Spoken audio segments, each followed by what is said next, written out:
Il était une fois Philippe Coutinho.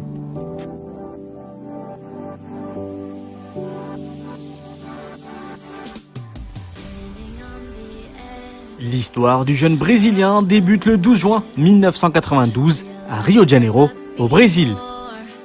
Felipe était un gamin plutôt du genre timide et réservé.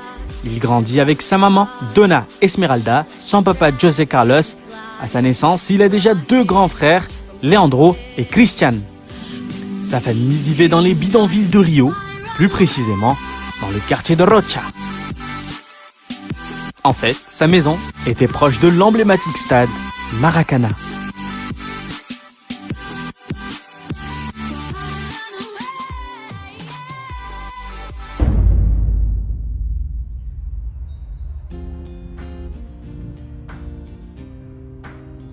Dans ces bidonvilles, les sujets de discussion tournent souvent autour du foot. Que ce soit pour commenter le match de la veille à l'école ou faire des débats tactiques accoudés au comptoir d'un bar, petit ou grand, le ballon rond est dans toutes les bouches et se retrouve sur toutes les lèvres. Felipe a donc été bercé par ce sport, mais étant donné sa timidité, dans un premier temps, contrairement aux petits garçons de son âge, il était plutôt spectateur et regardait de sa maison le petit terrain en béton. Ronaldo, je veux être Ronaldo. C'est le meilleur. En tangue ou pieds nus, peu importe, cela fait longtemps que ces petits jeunes n'ont plus de bleu. Ils jouent depuis qu'ils savent marcher. Tu crois que les Brésiliens sont les meilleurs? Oui, j'en suis sûre. Pourquoi? Parce qu'on sait mieux se servir de nos pieds. Ma mère dit toujours que je suis née avec un ballon au pied. Je joue tous les jours, 4 heures par jour, depuis que je suis petit. C'est beaucoup, non? Oui, mais j'adore le foot. En regardant par la fenêtre ses 2 grands frères jouer toute la journée, Felipe Coutinho décida finalement de les suivre, un choix qui va s'avérer payant par la suite.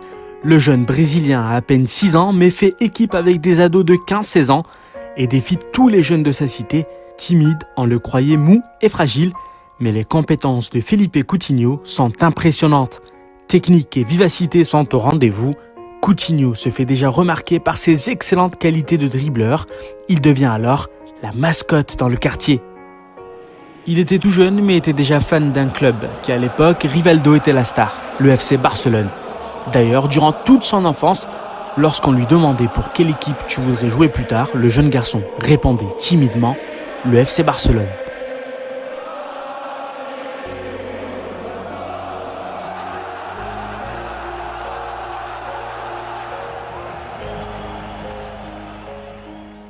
Le jeune Brésilien se fait alors des amis et justement, la grand-mère d'un de ses amis appréciait énormément Felipe, à tel point qu'elle est partie voir son père, José Carlos, pour lui demander d'inscrire rapidement son fils dans une équipe locale.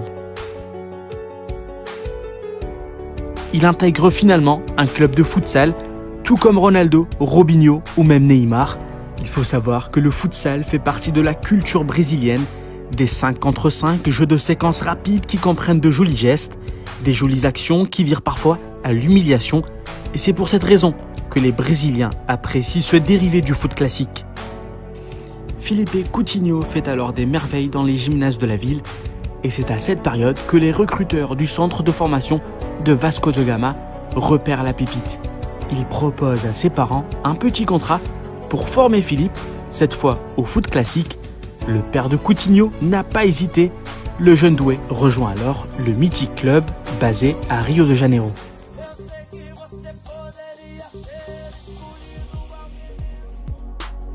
Le jeune Brésilien a à peine 7 ans.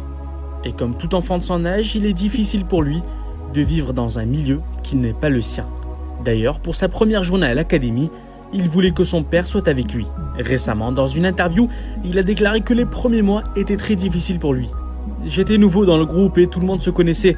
J'étais timide et mal à l'aise. Mais après un court moment et certaines motivations, je me sentais mieux.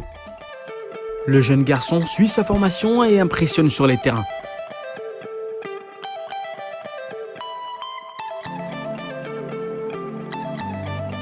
Quelques années plus tard, à l'âge de 13 ans, Felipe Coutinho est appelé à l'équipe U14 de la Seleção, l'équipe nationale du Brésil. Il révèle récemment qu'il a été sélectionné parmi tant de joueurs vraiment talentueux et donc c'était pour lui une façon de se distinguer.